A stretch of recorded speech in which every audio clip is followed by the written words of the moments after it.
I have to say this. I know we are late. Don't be mad. Don't be a hater. Oh my gosh. But my glimmer is wicked.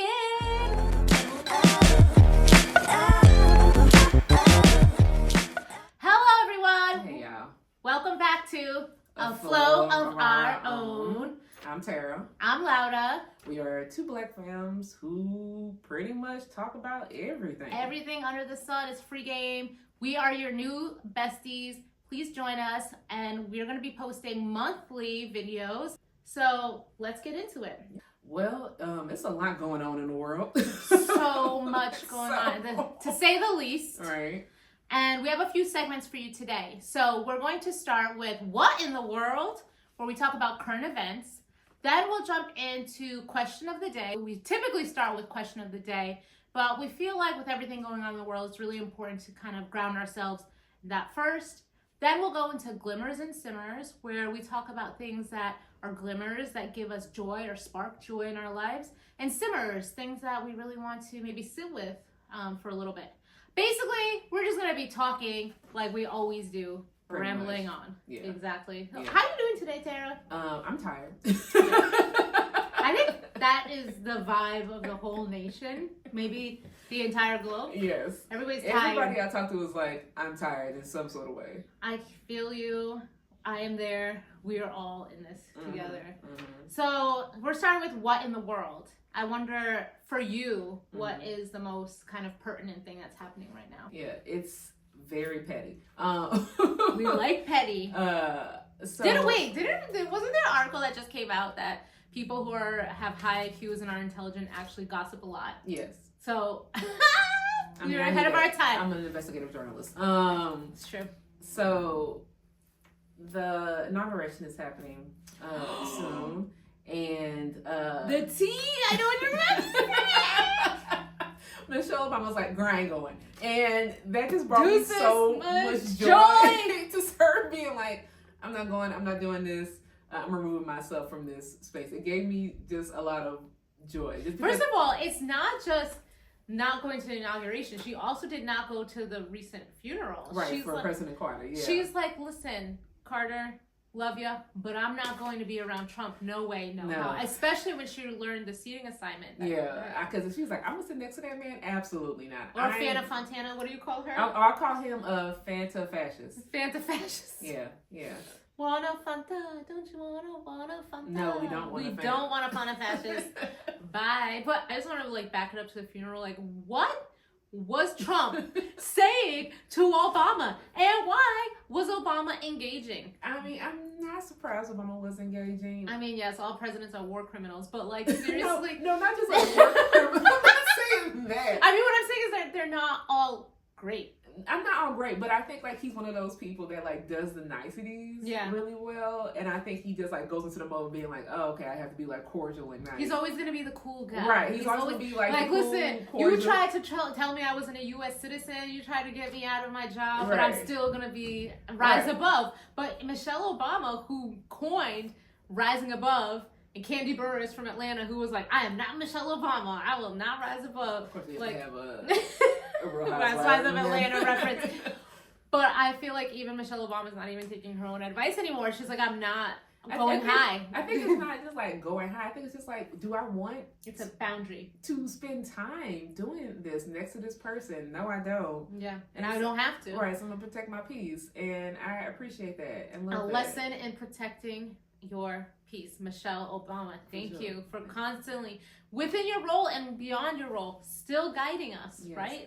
Black femmes, black women do not need to be antagonized in any, why? Right. There's no reason. Exactly. And that's what it would be for her. She would sit there for other people, not for herself. Mm-hmm. She was like, I did my time, I'm out.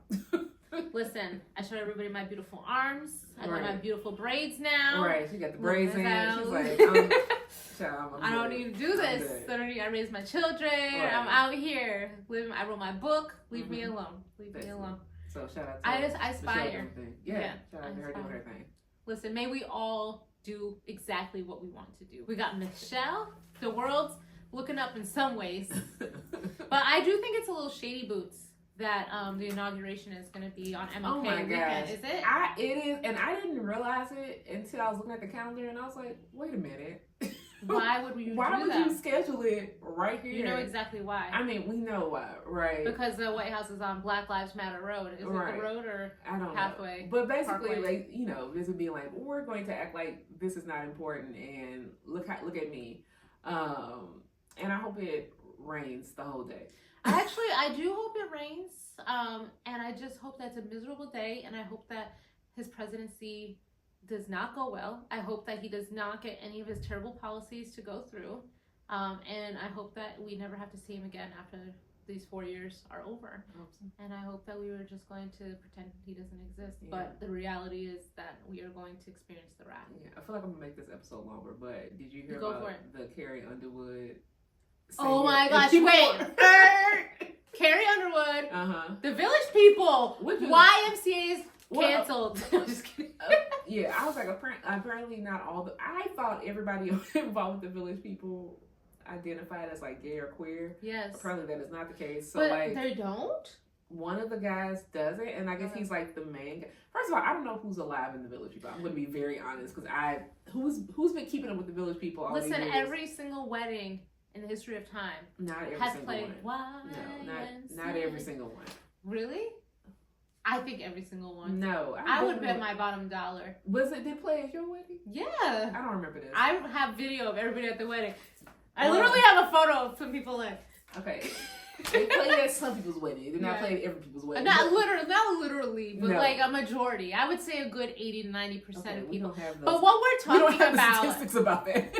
Just for reference, we're talking about Carrie Underwood and the Village People are going to be performing at the inauguration, and they're making the choice despite this campaign and this presidency and the history and all the court cases and all of this to just support this terrible human being. Yeah. Why? So I mean, we don't know. I mean, Carrie Underwood put out a very lovely PR statement being like, I support the country, da da da da da. I think prior to the election it seemed like she was not pro Trump, and I don't think she is pro Trump. She never like fully I don't think that that's the point. I think it's mostly like why the point is the check. Yeah, the point is the check. Why would you perform, take the check, do the thing? Yeah. She either is a closeted Trump supporter and just stayed quiet like most complicit and complacent people do, or she's not, but she's probably a moderate, and just wants to check. That's my assessment. I mean, I think it's mostly that like she knows her fans, and most of her fans are gonna be okay with that. Right. So like I think people are like, oh, she's canceled, da da da. And I was like, she's not gonna get canceled because the people who are her fans are going to still be like okay with that. They're gonna be like, cool. Right. Didn't somebody say like, oh, I can't listen to Carrie Underwood anymore, it's so sad, but that would mean I would have to start listening to Carrie Underwood. I was like, do you think, Carrie? Like if that's what you want to do, your check, because if that's what you want to do, you and the Village People, okay. Yeah, absolutely. I'm just like thinking about so many things that are gonna happen with this administration, like the people who are about to lose their jobs, which happens with any administration, and the turnover. And I'm thinking about, for my sector, the Arts Commission, the Arts and Culture Commission, what's going to happen with, we have such incredible people working in that area right now, people of color who are leaders in the field, and we shall see what's going to happen. I mean, we already saw Mayor Adams trying to cut funding for libraries, and that didn't work because of activism. So I'm just interested to see what's going to happen in so many sectors, in the cultural and arts, also LGBTQ policies, immigration. And I'm just really hoping for our communities. Really hoping out here. Yeah. It's so many things happening. I mean, I know that the fires in Southern California are on a lot of people's hearts and minds. A lot of loss of property, people's homes, people's businesses, people's livelihood. Unfortunately, of course, there's a loss of life as well for some folks. So yeah, just a lot. That's just been the thing that's come up the most, that I've been thinking about the most, probably, in a lot of ways. Yeah, I've been thinking about that as well. I think we all have. And for me, it's like you mentioned, so much loss, thinking about the Black communities, Altadena, thinking about all of the businesses that have been lost that took so much time to build up, thinking about all of the culture, all of the specific locations that meant something to somebody, thinking about the natural pathways, animals, that have been impacted, the ecology. But really what kind of boils my blood about it is, to some degree, I do feel like this could have been avoided. Yes and no, yeah. Yeah, what's your take? I mean, I think that climate change is real, and I think that we are not prepared for it. And so I do think we could have, I think governments, state governments, when we know that natural, like quote unquote natural disasters are going to be happening, we need to spend more time to make sure that we're supporting people and preparing for that.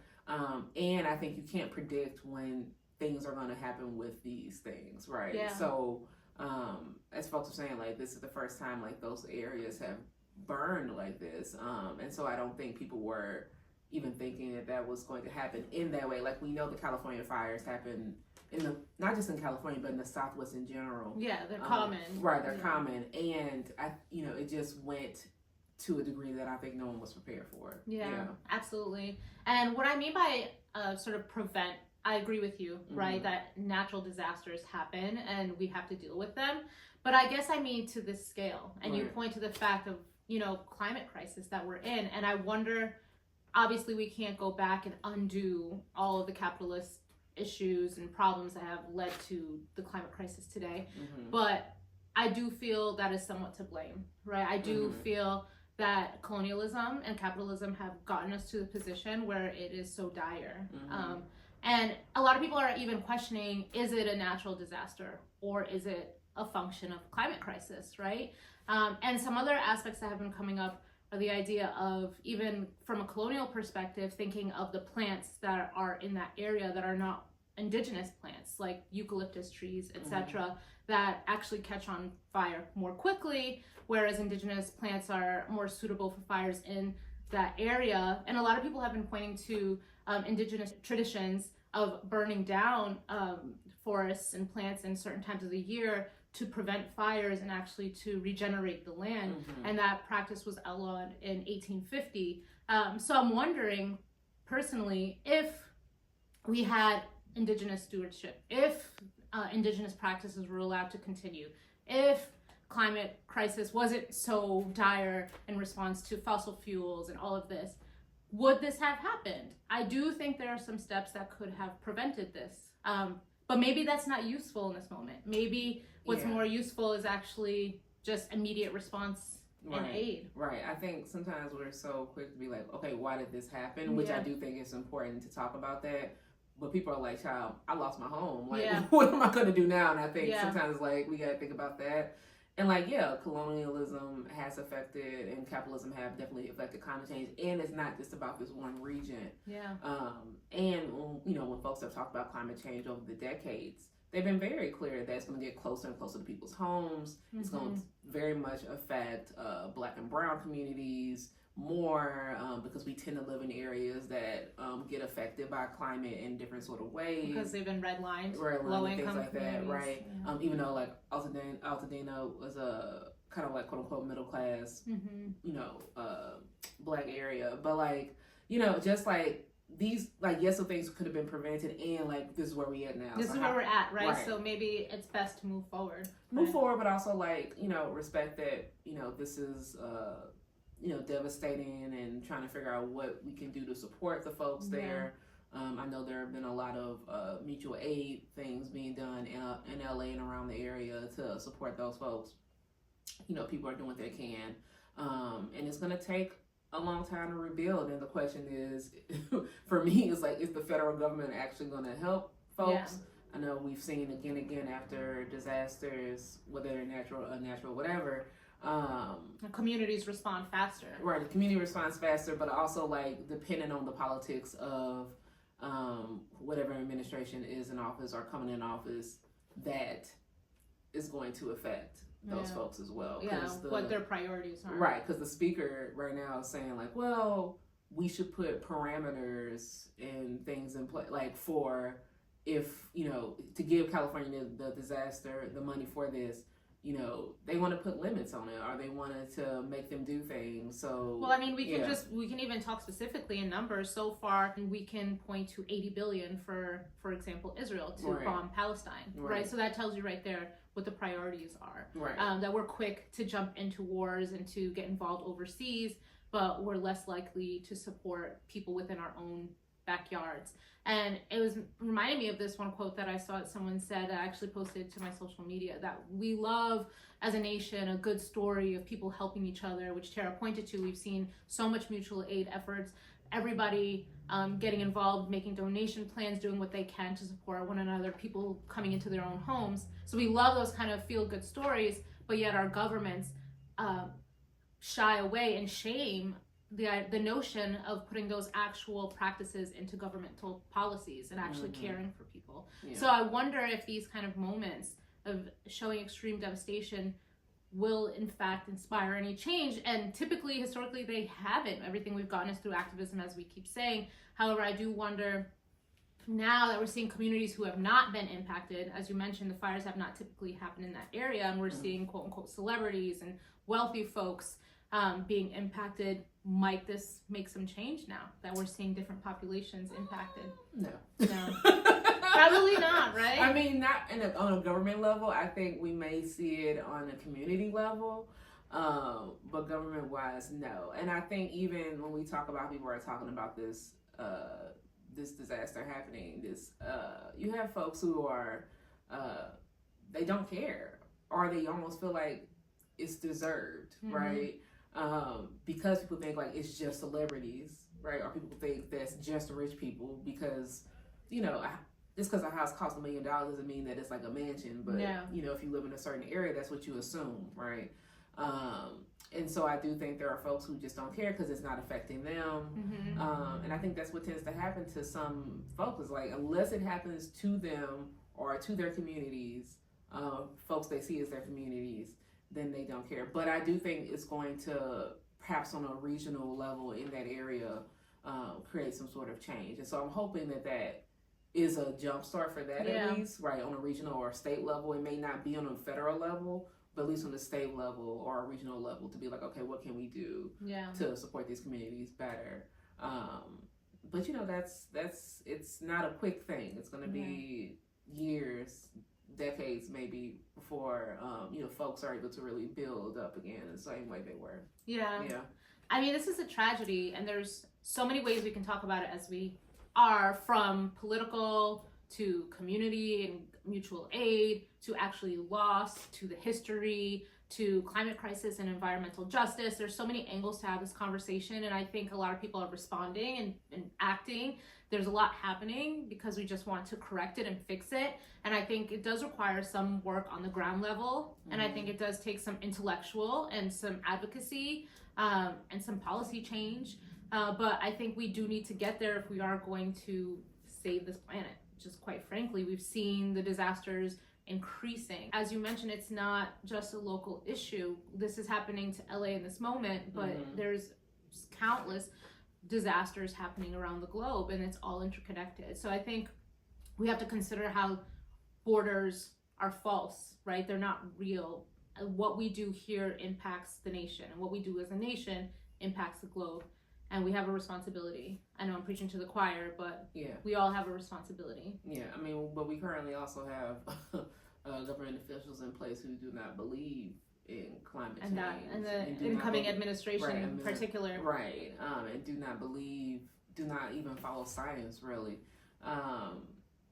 And so I think that's something that we're all have to sit with, is that, like, those are the folks who are currently in power are folks who don't care about those things, and folks who minimize them, or even, don't believe facts. And so, as we think about the folks that we're even choosing to be our elected officials, like, we have to think about, are these folks that actually care about the things that are going to impact us, not just now, not just this year, but for years to come. And for generations after us. Right. Yeah.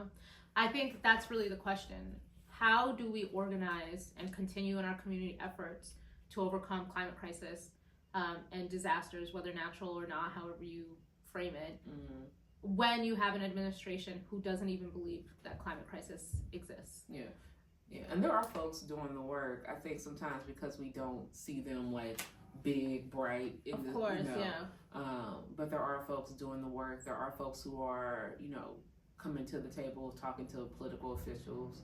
And so I think it's really important for us to find who those folks are who are already doing the work, who already had the experience, and uplift them and join them. I think sometimes we feel so called to action and we're like, well, I'm going to do this. Yeah. But it's like somebody else is already doing it and they already know what this is. We can join them. And celebrate their expertise. I think that's such a good approach. Typically, like you're saying, when there's a disaster or a crisis moment, people just want to respond and act. I think it is important to determine what your strength is and what you can offer the moment. But it's more important to just see who are the experts in this space, who have been working for years, who know this area, and who can really be the experts and step up with some solutions and probably already have solutions. Right. Exactly. Yeah. So I know a lot of folks were going after the mayor of that's been an issue, Karen Bass, which I don't know. I know there's like LA County and I know like there's different folks who are in charge of different counties and things like that. But they were trying to blame her, and there was a lot of like information going out being like, oh, the budget was cut and and then they were like, oh, actually it wasn't cut. It's the budget thing is a little different. Sometimes we also have to pause and say like, well, if this is not right, who benefits from this wrong information being put out here? Be careful to not spread misinformation in moments of crisis. Yeah, I think it's important to point out the difference right now that's happening between misinformation and disinformation. Misinformation is information that's spread falsely, but maybe it wasn't intentionally done so. It's just a lack of understanding. Whereas disinformation is when you explicitly know that the information is false or you refuse to fact check and spread it anyway to kind of stir chaos, right? And I think there's both happening. I think on the right, we see a lot of people pretending climate crisis doesn't exist and trying to absolve themselves of responsibilities. We see insurance companies trying to absolve themselves of responsibility. And money, right? And so it's easy to frame sort of what's going on and deflect by saying like people are looting. Look at these Black communities that are acting inappropriately, as always happens with every disaster. Reply Katrina, right? There's always this kind of person of color who is the scapegoat for the situation.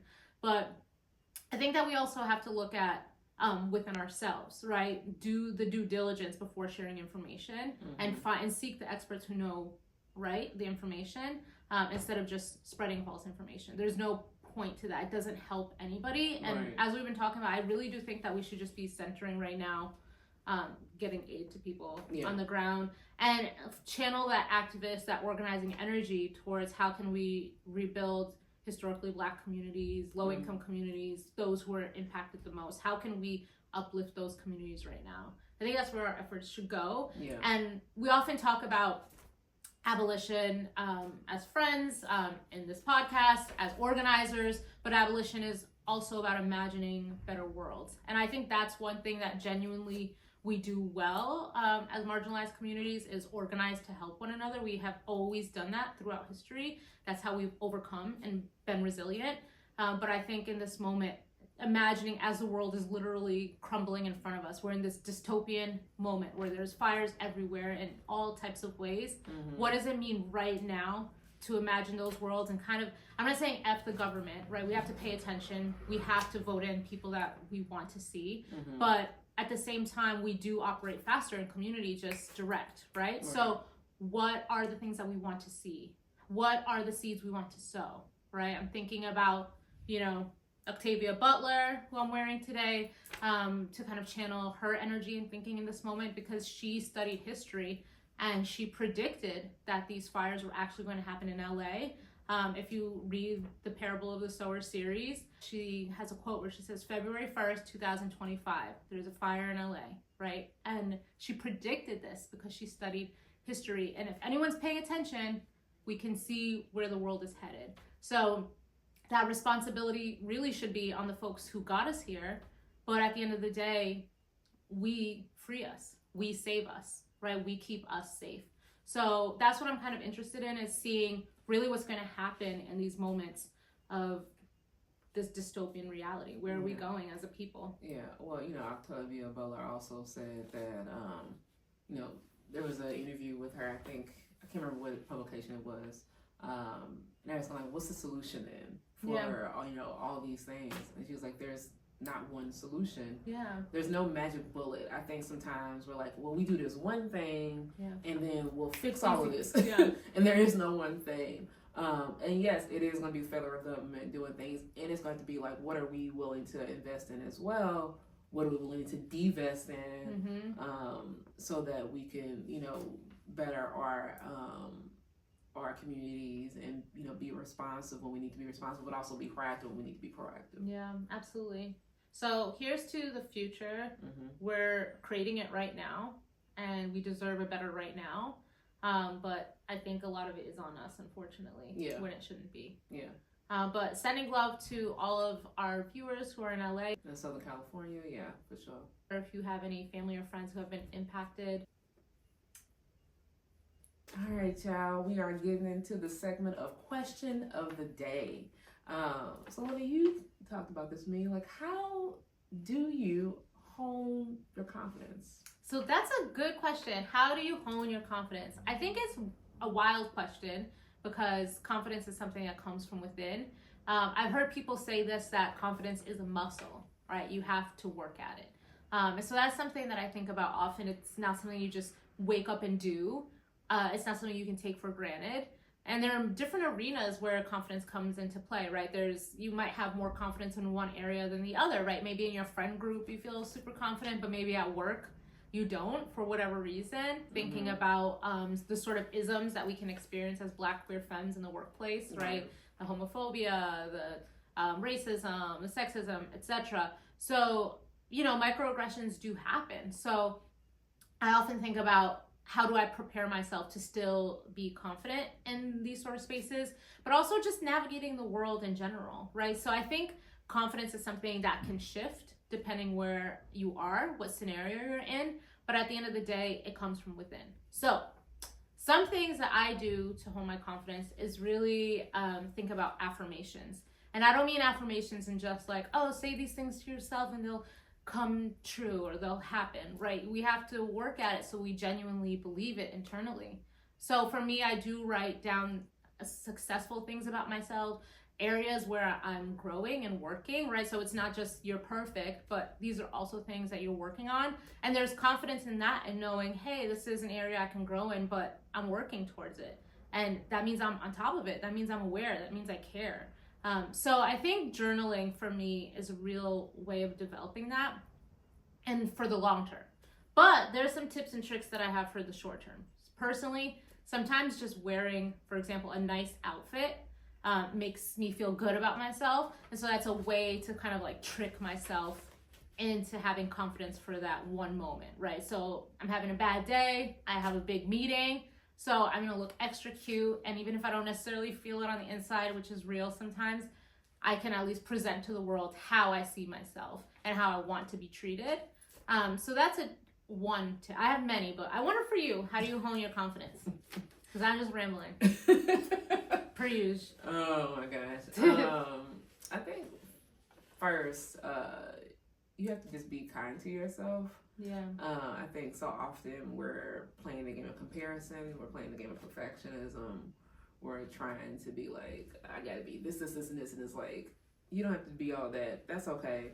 But what are you doing to be kind to yourself, right? And that means many things. That means when we kind of have negative self-talk, to really like stop ourselves and really be like, oop, no, like this is not what I should be saying to myself. Like that process. Doing things that make us feel good. A lot of times we think that, I gotta wait until I get to this point. I gotta lose 10 pounds. I gotta get this job. When I do XYZ thing, then I'll do this nice thing for myself.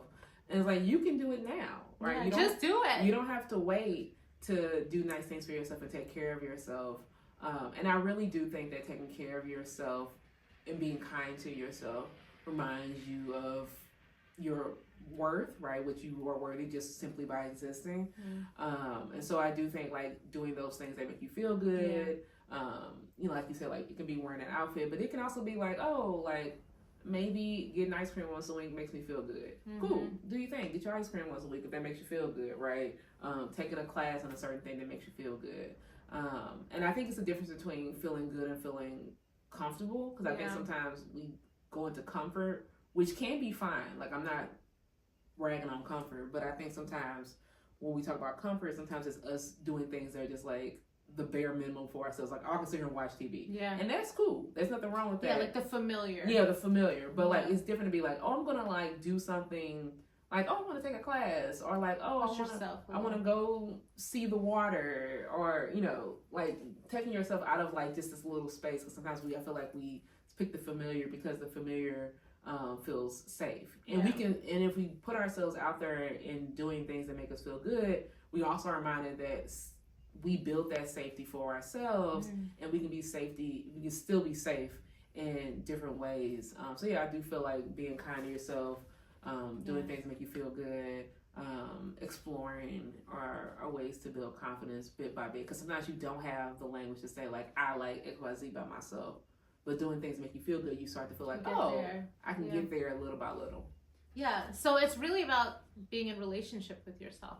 We often talk about you know, partnering up, or our communities and our families and our friends, and those are really important relationships in our lives, but that's not really what defines us, right? What defines us is how we define ourselves. So it's really about cultivating a relationship, dating yourself, loving yourself, finding ways to get to know yourself better, and there is never an end, right? We're constantly growing and evolving based on our surroundings, growing life happenings, different stages in life. So that growing process is one that we should kind of enjoy and cherish and kind of lean into, and just really get onto the process of figuring out what we like. And once we figure out what we like, then we can know who we really are, right? So I think it brings in this idea of not comparing. People say that all the time, don't compare. And it's a really easy statement to make, but it's a really, I think, hard thing to actually follow, because there's constant comparison when you have people you're working with, and you have people on social media and this and that, and people in your lives, and sometimes people put expectations on you, and they have goals for you that might not be your goals for yourself. And so comparing to other people is actually quite natural, because we are social beings.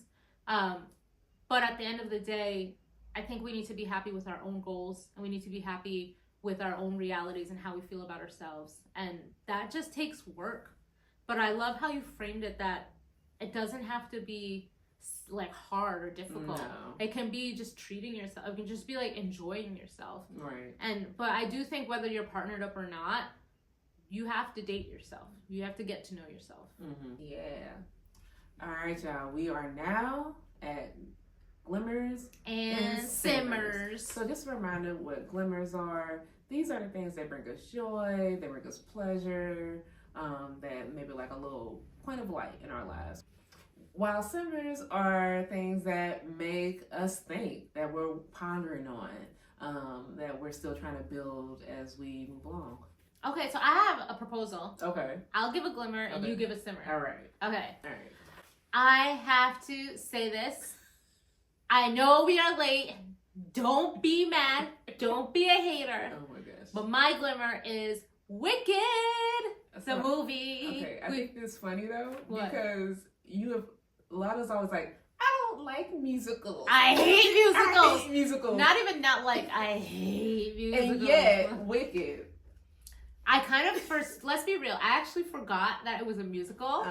And then when we went, I looked at Ariella, because first of all, Tara, our friend Jai, my wife Ariella, and I went together, and it was really great. We went like a day after Christmas. It was so sweet to do as friends. But when we get there, we're in like one of those theaters where you can relax your feet, all of that kind of thing, and we're like lounging back, and then it's starting, and I said to Ariella, is it gonna be singing the whole time? And then she said, yeah, it's a musical. Did you forget? I was like, I did forget. Oh my god. No. But luckily, it was so good that I didn't even care. I was completely into it. So maybe you don't hate musicals. Maybe I hate bad musicals. Maybe there are certain musicals that aren't everybody's taste. You know, I actually, speaking of Cynthia, I saw Cynthia on Broadway for The Color Purple. And another musical. And that was actually so incredible. So maybe I just hate bad musicals. I get secondhand embarrassment. It's rough. I'm just like... Oh my gosh. But what did you like about Wicked? Like, what did Okay, wait. First of all, did you like Wicked? It was cool. Just cool. Here's the thing, like, Okay. I like musicals, right? And I knew Wicked was not the musical for me. I remember like hearing the songs when it first came out, and I was like, oh, okay, like this is not for me. Yeah. However, I do appreciate the performances. I appreciate the production. I appreciate like the intentionality that went behind it. And so to me, that was what I really enjoyed. Was like the musical part, like I didn't really care about, but just seeing the intentionality and the fact that folks who were involved in it were really deeply involved in it, connected to it, to me was the highlight of it. Yeah, I agree. I couldn't agree more. It was so well done, and you could just tell watching it, every detail. You know, they say the love is in the details. Mm-hmm. It was just all there and perfect. But what I really loved about it is, you know, the story of Wicked, spoiler, is really about this one person who was born into the world as sort of an outcast, if you'll say, and this person has to navigate the world, and it's not this like perfect ending where they're like, oh, I'm an outcast, but then I become popular, and then I'm like, life is perfect, right? They actually are still an outcast, and that's actually kind of more realistic, to be at a marginalized identity in this world. And then they have to navigate that, but out of that comes all of this strength. And I'm not advocating for strength out of trauma. Mm-hmm. We know that trauma does not make people stronger. It actually blows your nervous system. It's actually not great. And saying that it is great kind of erases all the hard work people have done. But what I'm trying to say is it's a triumphant story, and that just the fact that it highlights the struggle of a marginalized person. In this person's case, being green, being a child that wasn't wanted, being a powerful witch, and people looking at you with envy and not understanding you, and constantly being on the outs. So obviously, as Black queer people, what about the sneeze?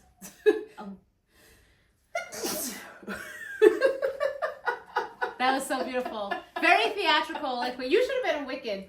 Oh my gosh, I can't sing. You don't even know the words. No, I couldn't tell if I wanted to sing or I know about, or I'll help you be. You know, like I was like, which way am I going? Oh okay, anyway, back to my point. So obviously, as Black queer people, femmes, we know about being marginalized in the world. So I just have to tell you, for example, that part where they do a flashback and Elphaba is like a little girl in the yard, and so cute with the little curls. And then the sister comes and is also so cute with the little curls. And then the nasty kids are like making fun of her, and then it's like impacting the sister too. Just that moment, I cried. First of all, I did not even expect to cry. I knew you were at this movie. I cried 3 times for sure. But that was at that point I was like like, you know, like the blubber lip. Yeah. It was bad because I just was transported to so many moments as a child being in that exact same situation, whether it be like bully kids or even teachers like being racist or inappropriate, or people being xenophobic because my family immigrated. So that was me as a kid. I just felt that so hard. But it wasn't just Elphaba's character. It was also the goat professor, right? And like thinking about like my parents having an accent, or just so many immigrant folks, and like being tortured and tormented for just being an other, being different, or having something that seemingly makes you different. Just that othering moment, like, oh, it got me so much. And as a professor, I also really resonated with that, thinking about how we have to kind of like fit in and assimilate to be in these like very dominant white supremacist capitalist spaces, and all that we have to traverse to not lose our jobs and our sense of security. So that was the second time I cried. But I know I'm dominating the conversation here. I just could keep going. Obviously, I took it very personally, the story, but it was possible because it was produced in such a way that it was so beautiful and evocative and just engaging. But what was your favorite part? I don't know if I have like a favorite part. I think I just really appreciated, Ariana's and Cynthia's performances and their connection to one another. Because I know when they were doing the press junket, everybody was like, "Why are y'all being so weird with each other?" They were like, people was like, "What is happening?" Okay, let me go. I was trying to create the moment. But I we're not either one of those people. We're not. I know. I'm like, we would not be either. No. Or maybe a combination. I'm a combination of both, I think. I don't think I'm either of them. Yeah. I feel like I'm somebody else. Maybe you're the professor. I'm Jonathan Bailey without the dancing. Yes. Without the dancing. You need to look.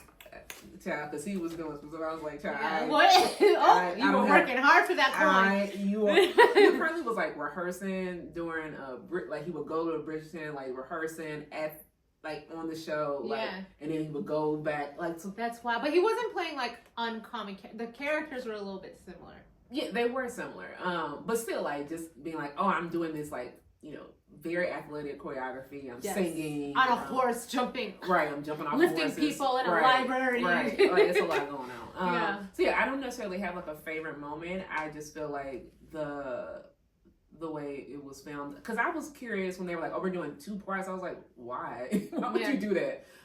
So seeing them being like very intentional, like why they did it. John Cho, shout out to John Cho. He nailed it. Did really great with it, and he spoke when they had the Golden Globes and they won an award. He was saying like, it's a reminder that radical joy can exist in films, and we need to tap into that more often. It was kind of a reminder of that as well.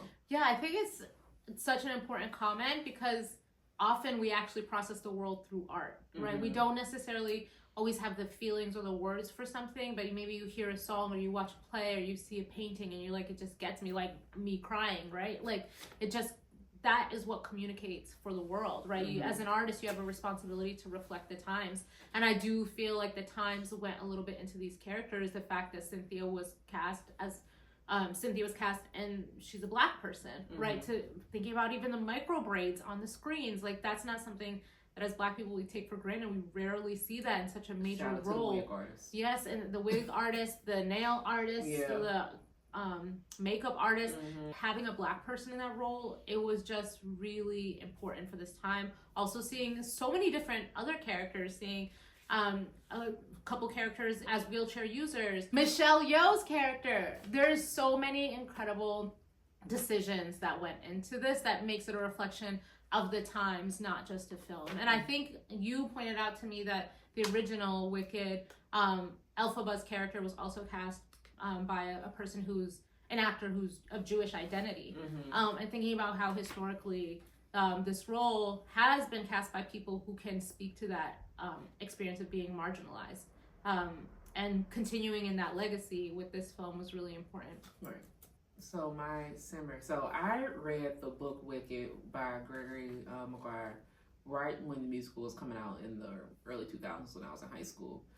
So Gregory Maguire wrote this book in the 90s, and he was reflecting on the fact that he is a white gay man, and at the time the Clinton administration he felt like was like practicing Islamophobia, and he was like, I was starting to like hate folks. He's like, why am I doing that? Like, why am I being pulled into that, right?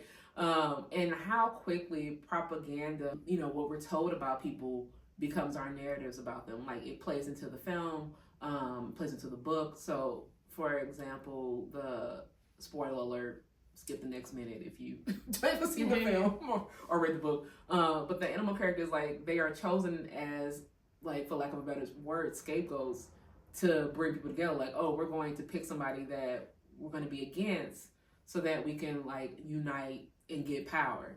And so it's always important for us, when we see people being demonized, when we see people being blamed, to pause and ask ourselves, like, are those folks actually responsible for anything, or are we just being told this by folks who have power and want more power?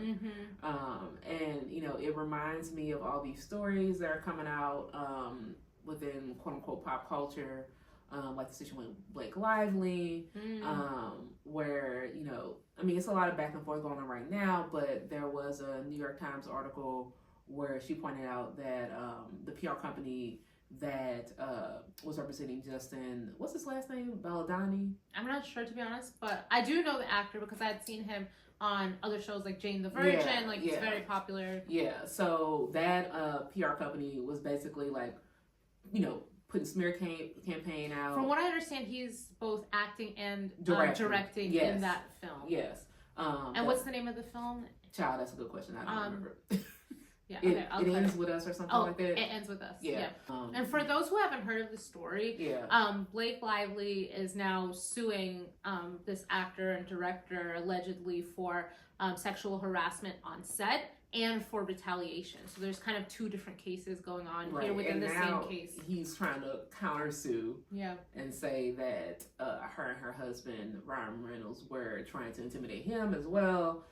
So that's why I say it's getting messy, but it was a moment I think that people were starting to be like, oh, maybe this thing I thought about Blake Lively, or in this moment where I thought, you know, she was quote unquote the villain, was maybe not true. I think this is like such an important point, because I will have to say and admit that I think I was one of the people that were bamboozled. Now, my wife has a master's degree in library and information sciences. I see myself as a person who fact checks, who doesn't just take anything that I read online for granted, that really looks into the sources. And from what I was seeing on social media, there was this narrative going around from various videos, memes, posts, etc., that Blake Lively was essentially aggressive, not easy to work with, was disrespectful to media personnel during interviews, disrespected people on set. All these narratives about her, and to be honest with you, I am a person who started to believe them. I just took for granted that, Blake Lively is maybe not the person we think that she is. But then what we're learning through this case is that through the publicity company, because she shared receipts, through this case, she was actually able to find documentation that proved, and correspondence that proved the angles that they were going to go with. And they're saying, I've seen this come up on Instagram, so let's run with that story, and planting and putting lots of seeds out there about this narrative to kind of sully her reputation.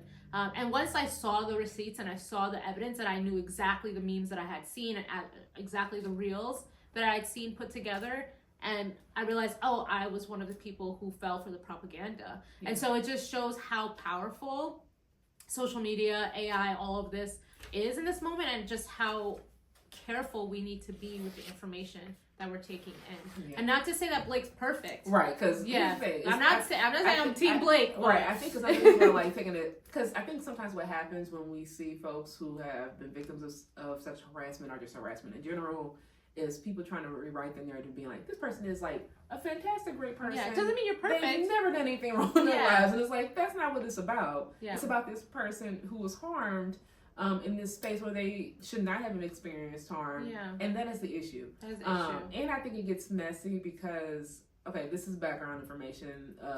So the woman that wrote the book based on the movie, Colleen, they were all pushing this narrative because the marketing was like, we're going to act like, we're going to make this like Barbie 2.0, which is very weird for a movie about domestic violence. And being like, everybody put your floor dresses on and get brunch and go see this movie. Very strange. Very strange, right? And then when his company saw the bad publicity, they pivoted and used that against her to be like, look at Justin. He's being like, really like a good guy, a champion for women and for people who have been victims, and that they definitely were spinning that narrative, and they spinned it real hard. And so we saw it, right? And so in our minds, we're like, I see this person being like really weird about this movie, and then this person being like uplifting. And so we feel like, this is whose side we're on. There's a contrast. It's a contrast. Yeah.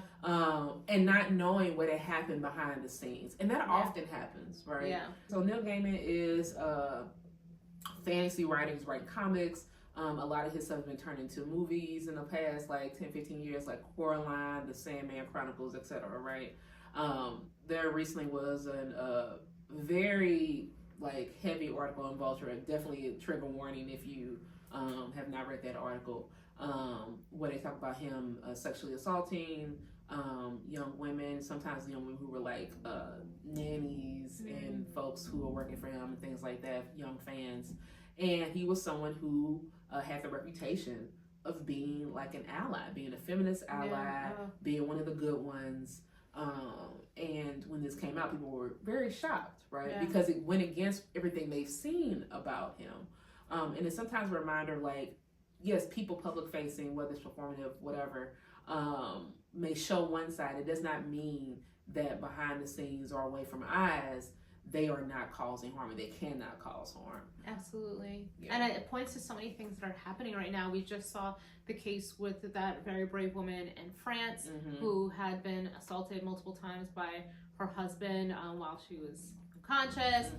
We've just seen like so many cases of this, sort of there are people who are seemingly like have gleaming identities publicly, but aren't being accountable behind closed doors for their behavior and taking advantage of the power that they do have. Yeah. It's really a shame. It truly is. Yeah. It truly is. Yeah. Yeah. Woo, child. We That was gotta heavy. navigate this world. That was Weeding heavy. through all of this. Weeding through all of it. Yeah. But you know what? I do hope for Blake, because nobody deserves to experience harassment in the workplace. I really do hope that she gets the justice that she deserves. And at the same time, if there are things about her character that folks are pointing to with mistreatment of new media personnel, because those are videos that are real, right? Despite how they've been spun.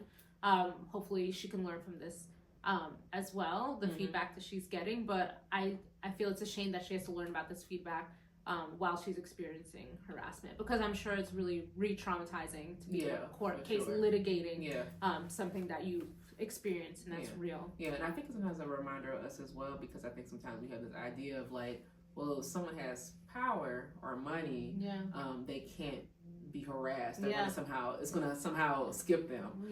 Just a reminder that it doesn't matter who you are and how much money you have or what position you're in. Harassment can happen, unfortunately, and so we just have to keep that in mind as well. Yeah, absolutely.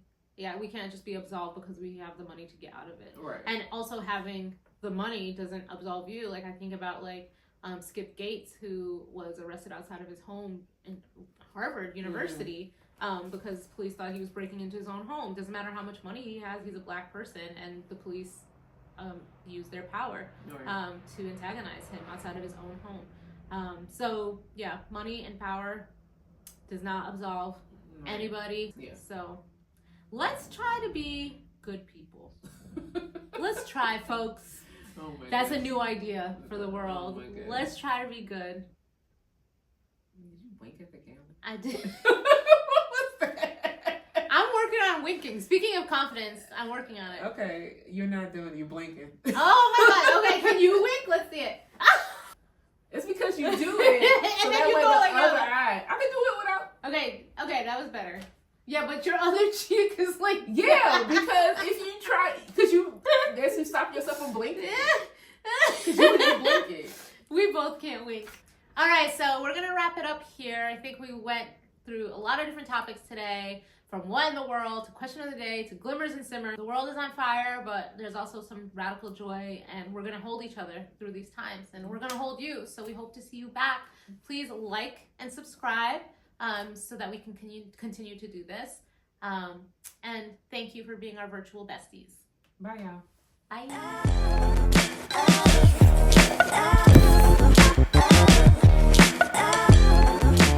While simmers. Breaking